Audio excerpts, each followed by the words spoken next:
Good morning, Cyril. Have you such a thing as a pair of brown boot laces for Ben? Oh, should have. Here we are. Brilliant. Oh. I'm glad you came in, Doris. I wanted to have a word with you. Oh? In private, if you could. Oh. Best get off to work, love. You don't want to be late.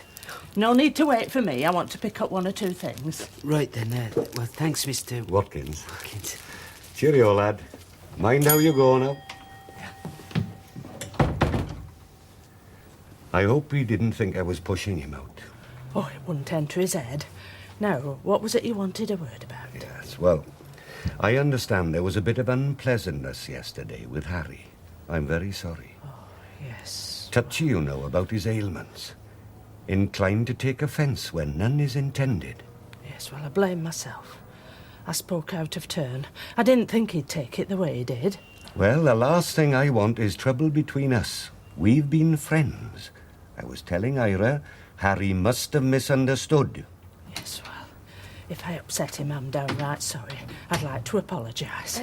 Morning, Doris. Oh, hello, love. I was just saying to your father. Yes, I heard, but there's no need to apologise. I mean, I said things myself I shouldn't have. Oh, no, I won't have that. Anything you said was in defence of your husband, and quite right, too. But I had no call. I'd like a word with him if he's about to put things straight. Well, I don't know, really. Oh, ask him for me, will you? He's in the back room. Just give me a couple of minutes, eh? Yeah. Here's one from your son. Sandy? He's the only one you have. Aren't you going to open it? No, I'll leave it till later. This one's from Haywood Farm. Billing for the month's vegetables. We've done that. Aye. Yeah, it is from Ed Lawton, but not the billing. Yes, you'd know he'd been ill for a while. Handwriting's very shaky, isn't it? Now George Biggins has decided to pack it in. I don't have much choice but to sell out, and I've a good offer. I imagine Biggins left because of Linda's death. Can't blame him. No, well, he's a young man. Doubtless he wants to start all over again. Ed's much older from this letter. He's enclosed a letter for Benny. Benny has part of that farm, doesn't he? Yeah. Well, I see he gets it. She's waiting outside. The least you can do is see her for a couple of minutes. Do you mind if I finish my breakfast? You've been sitting over that for the last half hour. Come on, Harry, it won't take long. What do you expect me to do then? Pretend nothing's happened? Everything in the garden's rosy? Just try being half decent to her, that's all. All right if I come in? Yes, do come in, Doris. I'm sorry about the mess. Haven't had a chance to clear up after breakfast yet. Good morning, Mr. Turvey. Good morning. Expect Ira's told you why I'm here. Yes, Harry agrees with me. It's all over and done with, isn't that right, love? Yes. Well, I'd like to say how sorry I am. I didn't mean to, well, interfere, although it must have seemed like it to you. Trouble is, when you look so healthy, you never get any sympathy, do you? Harry. Aye, all right then. No hard feelings. Oh, thanks. That's taken a load off my mind. Well, I'd best be off or I'll be late for work if I'm not careful. Bye then. Goodbye, Doris. Nice of you to drop in, Doris.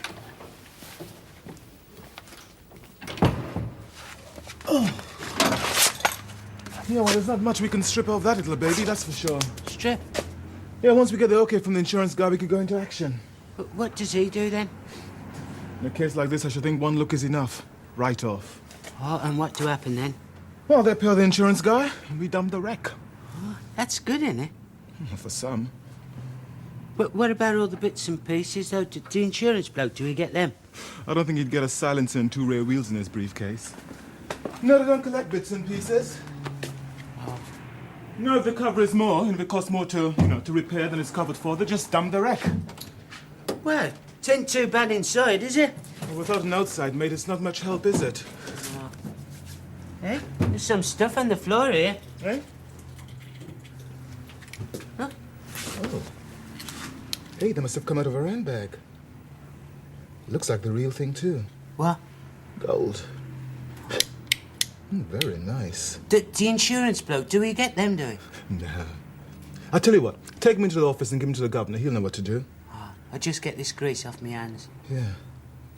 There we are then, Mrs. Green. 1 sliced loaf, half a butter, 1 pound of sugar, and 2 large tins of pilchards for old Timmy. That will be £1.22.5, please. Thank you. Daylight robbery, eh? Mind how you go. Mind how you go now. Thought I'd get that in before she did. Sorry? Daylight robbery. Ah. Poor old souls. They'll never get used to this new money, will they? No. Well, now, what can we do for you, Mrs... Oh, just a pot of chunky marmalade, please. Right, certainly. You all on your own this morning? Yes, until lunchtime. Giving Mr. Turvey a well-earned break? I beg your pardon? Well, you are helping him out, I take it, in the shop. Well, actually, it's the other way around. He occasionally helps me out. But I thought that... Oh, I'm sorry, I must have misunderstood. Watkins, the name, you'll see it above the door. Yes, of course. Thank you. So, you met my son-in-law, Harry Turvey. Yes. As a matter of fact, I have a message for him from Dr. Farnham. Oh. I'm sorry, you must think me very rude. I'm Marian Owen. I'm the nurse receptionist with the group practice in the village. Oh, I'm very pleased to meet you, Mrs. Owen. It's about the X-ray, then, the message? Oh, yes. Dr. Farnham would like to see Mr. Turvey on Monday or Tuesday of next week. He should have the hospital report by then. So if he could give me a ring and we'll fix an appointment. Well, certainly. I'll tell him as soon as he comes in. They're out doing a bit of shopping. Yeah, my daughter and... I see. Thank you, Mr. Watkins. Well, I'll Goodbye. be seeing you again, I hope. No, I should think so. I thought the idea was to go home and rest. So, what was the point of going over there? I wanted to know. Well, you could have telephoned. They don't tell you anything. I thought if I just went there and sat, maybe... So what happened? I just sat. About an hour. Not the cosiest places in the world, are they, hospital corridors? But a sister talked to me and I thought I might get in to see her. But why, Sharon? What's the point? I just wanted to... Anyhow, it wasn't on. Only family. She's in intensive care. Oh, Victor, there was a girl, she came out. Just a kid. I wondered if she was related. It could have been her daughter. No, you couldn't know that. Well, it could well be. I half wanted to ask her, but... Phone me. If you had to go there, I could have been with you. Hey, we're not having any of this tonight, you know. You here? Aren't we? No. We're going for a meal. No. We are. I don't want a meal. You've got to eat. Nothing fancy. We've got the cafeteria. Hey, then maybe we could take in a movie. Why don't we do that? There's no point in brooding. That won't get you anywhere. I don't brood.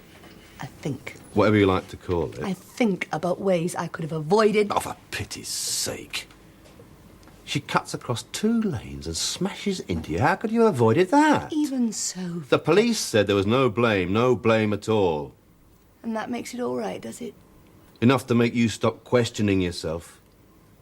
Yeah. Right. So tonight we go to the pictures and we have a meal. If you say so. Good. Mr. Lee. What is found that? These. Found these in the bottom of the car. Lipstick and the lighter. Oh, yeah. Max said it were best to give them to you. Yes. Thanks, lad. May I? Well, He said you'd know what to do with them, Mac. yes, thanks. Off you go, lad. Right. Good taste. Very expensive. Yeah. It's frosted. Uh-huh. Sharon. Do you know what she said? Who? The sister at the hospital. Her husband hasn't left her side since she got there. He hasn't eaten, he hasn't slept. He just holds her hand and he talks to her. She's still in a coma, but he talks. Now look, Sharon, there's And he's got faith, you see. He's got faith she'll pull through. Oh, I do wish I did.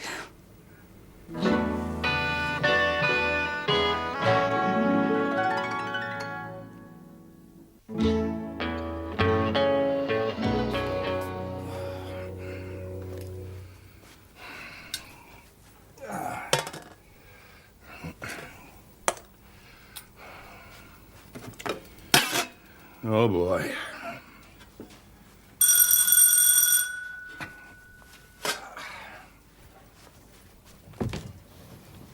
Oh, hello, Meg. Come on in. Good evening. What did you do? Forget something last night? What? I wasn't expecting you. Ah. You out of breath? Lloyd, have you only just started to clean up? Clean up what? Oh, Lloyd. Oh, come on now, Meg. It's only the day after dinner. Give me time. It is the evening after. Drink? No, I only dropped in while passing. Oh, now look, Meg, nobody can pass and drop in at the same time. I have to see my brother in Heathbury. Yeah, well, I hope he'll have his place looking nice and clean. Now, don't you pick a fight with me, or I might forget to thank you for that wonderful dinner you cooked for me last night. Hey, look, Meg, no hands. I'm defenseless. Go ahead. Thank me. Well, now, about your housekeeper. Now, I've been making some inquiries. Meg, now, please, don't hustle me. I am going to get a housekeeper, if only to keep you from beating me over the head with the washing up. Yes, well, I've asked in the village, but... I know. The art of housekeeping is dying out in Britain. The art of paying for it is. Anyway, I have got one or two women in mind that might suit you. Now, there's a Mrs. Brown. Meg, now look, bit by bit. I've already telephoned the agency that you recommended to me last night. I did it first thing this morning. Honest. Really honest? Really. What did they say? Well, they asked me to confirm my application in writing. And you did that before lunch? Well, sure. I sat down right there and wrote straight off. Lloyd, there is no possible room on that table to write anything. Okay. Look, Meg, I'll go upstairs and write it just as soon as you get off to see your brother. No, you will go upstairs now and write it. I will wait and post it for you. Check. Oh, dear.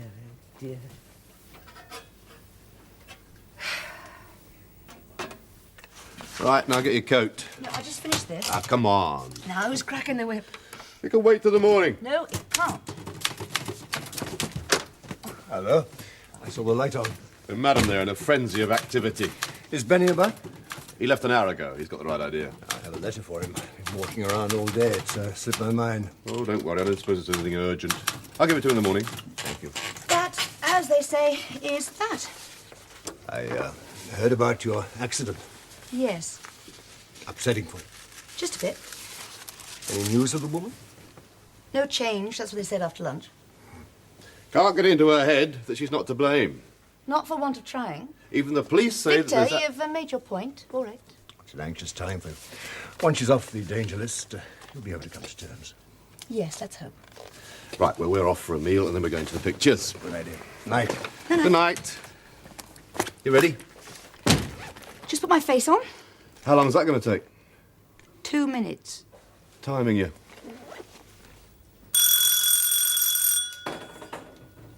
I'll get it.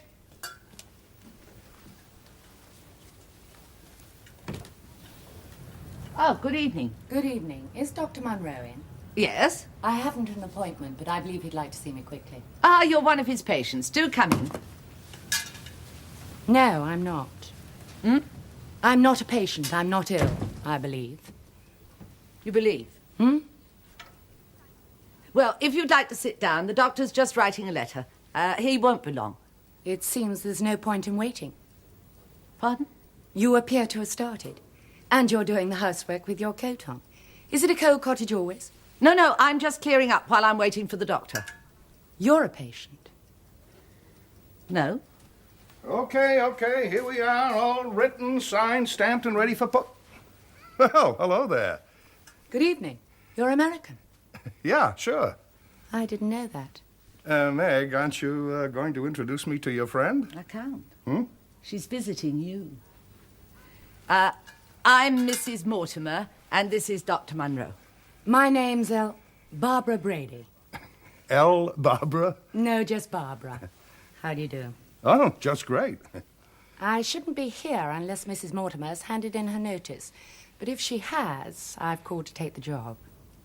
What job? Please do tell me, have you or haven't you? Yes, I have. I mean, there was no need for me to give in my notice. Well, what I mean is that Dr. Munro has never had a housekeeper, so the position's open.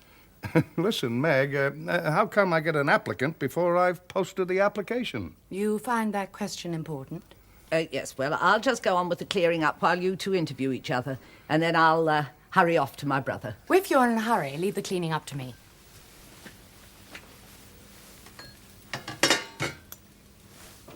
"2 minutes," she says. Yes, well, it's beginning to get like major surgery. Yeah? You ready? What do you think? Doesn't look any different. I love your encouragement. I really do. Right. What film are we going to see? Oh, I'm easy. Paul Newman at the Odeon. Well, if you like that sort of thing, Butch. Well, if you'd rather not. Don't be silly. Paul Newman's my favourite cowboy. Well, you gonna stand there all night? Nope.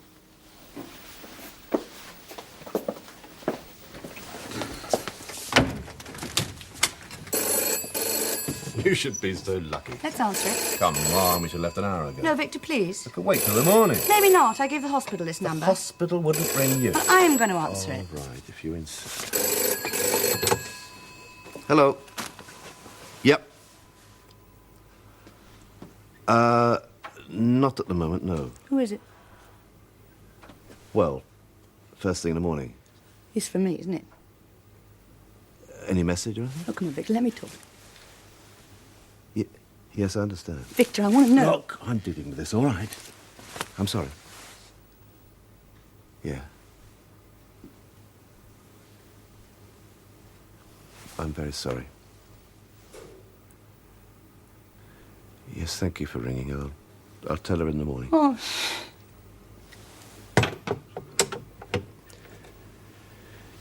She never recovered consciousness. It's best. Best? That's a very stupid thing to say. There'd have been damage. Extensive damage. What sort of life would that have been? You don't know that. That's just something you're saying. Don't you think it's any comfort? She's dead. She fights for 2 whole days and then she loses out. And as for us, it was touch and go whether we picked up the phone. Yeah.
Oh, that poor man. That poor, poor man.